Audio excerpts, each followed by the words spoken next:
There's someone in your life, maybe a close friend, maybe a family member, maybe even you, who is completely present on social media. They comment, they share, they engage, but you will almost never see their face. No profile picture, no selfies, no birthday photos, just an absence where their image should be. And here's what's interesting about that. Most people assume this means something negative, that these people are shy or insecure or hiding something. But when psychology actually examines this behavior, what it finds is far more nuanced and, honestly, far more fascinating than simple shyness. Today, we're going to explore the real psychological patterns behind people who don't post their photos on social media.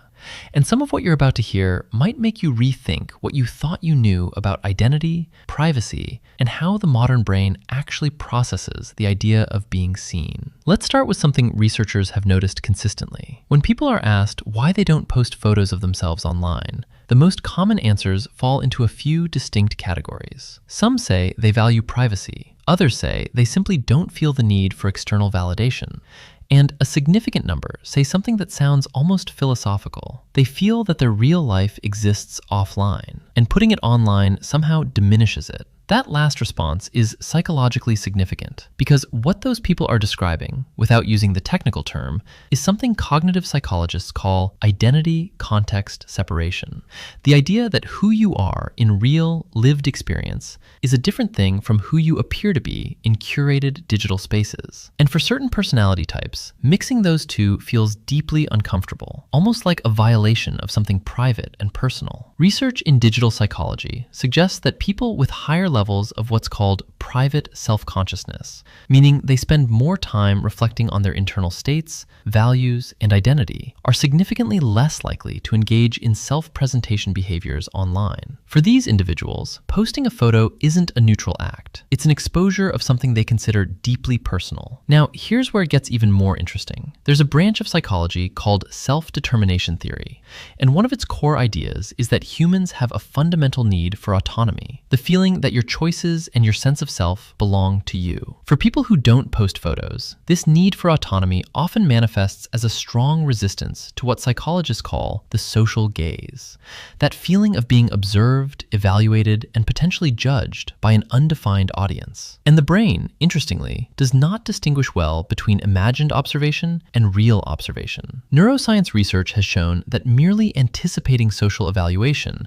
activates the same regions of the brain, particularly the amygdala and the medial prefrontal cortex, that respond to actual social threat. So, for someone who is sensitive to that feeling, just imagining their photo being seen and assessed by hundreds of people can trigger a low-level but persistent stress response. Avoiding that experience isn't weakness. It's actually the brain doing exactly what it's designed to do: protect you from perceived threat. But there's another layer here that doesn't get talked about enough. Some people don't post their photos not because of anxiety, but because of something almost opposite: a strong, quiet sense of self that simply doesn't require external confirmation. Psychologists refer to this as a stable internal locus of identity. It means your sense of who you are doesn't depend on how others respond to you. And research consistently shows that people with this psychological profile tend to have lower social media engagement overall, not because they're disconnected from the world, but because they're deeply connected to themselves. Think about that for a moment. In a culture that has almost completely normalized the idea that sharing your life publicly is just what people do, choosing not to participate in that is actually a quiet act of psychological self-awareness. There's also a fascinating generational pattern worth noting. Studies have observed that certain individuals, particularly those who grew up before the era of constant digital documentation, have a fundamentally different relationship with personal imagery.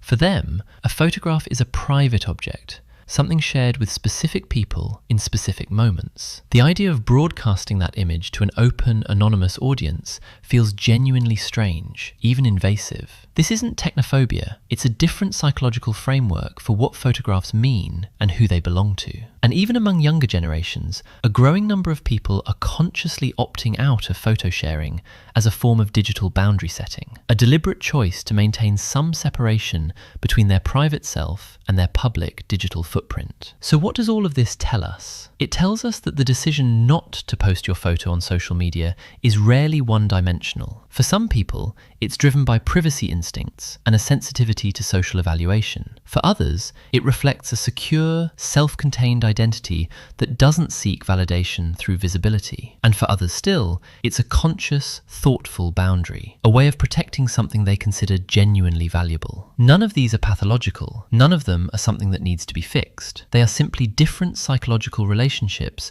with the concept of being seen. And perhaps the most interesting takeaway is this. In a world that increasingly equates visibility with value, the people who choose to remain quietly invisible might just understand something profound about the difference between a life that is performed and a life that is actually lived.